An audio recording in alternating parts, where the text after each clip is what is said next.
Seandainya Jokowi mau. Tulisan Fat Padepi. Seandainya Jokowi mau, dia bisa memberikan banyak keuntungan untuk diri dan keluarganya. Ia adalah Presiden Indonesia dengan segala kewenangan dan kuasa tertinggi di negeri ini. Aksesnya kelas 1. Banyak pihak berkepentingan dengannya. Banyak pengusaha dan konglomerat mendatanginya. Ia bisa melakukan apa saja untuk memperkaya diri, memanfaatkan kesempatan yang ada.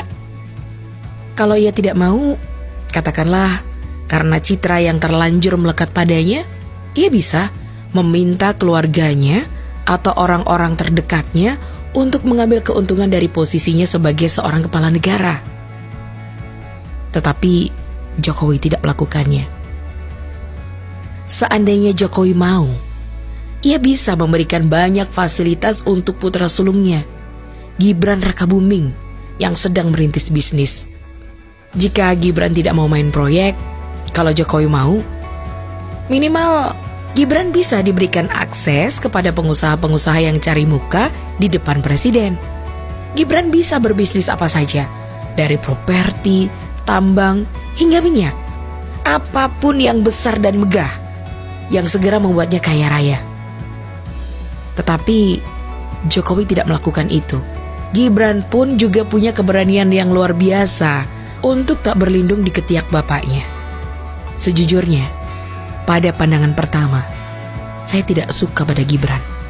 Ia terlihat sosok yang angkuh, parasnya terkesan sombong.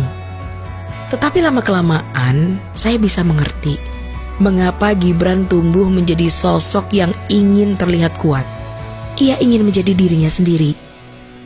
Menjadi putra sulung seorang pejabat tinggi bukanlah sesuatu yang mudah. Jika gagal, dia dicap mempermalukan keluarga.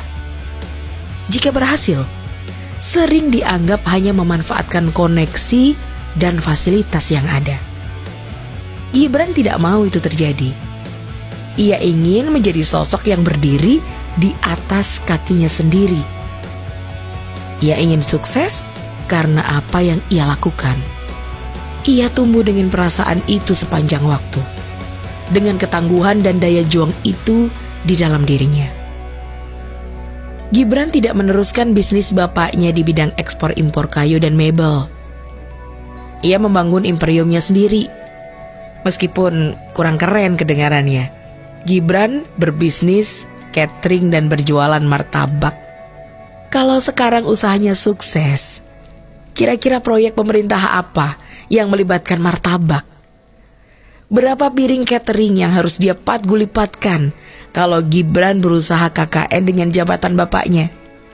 Sejauh yang saya tahu, Gibran tidak melakukan itu. Silakan Anda cek sendiri. Jika Jokowi mau, si bungsu Kaisang Pengarep bisa ia sekolahkan di mana saja.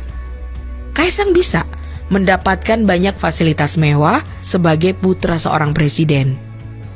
Tetapi tidak.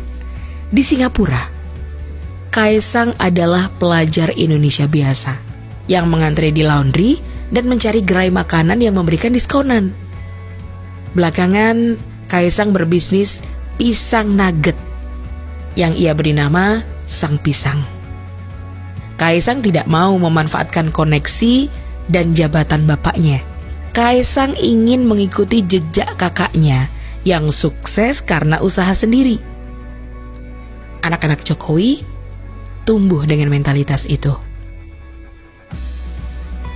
Lalu kita lihat Kahiyang Ayu yang anggun dan sederhana.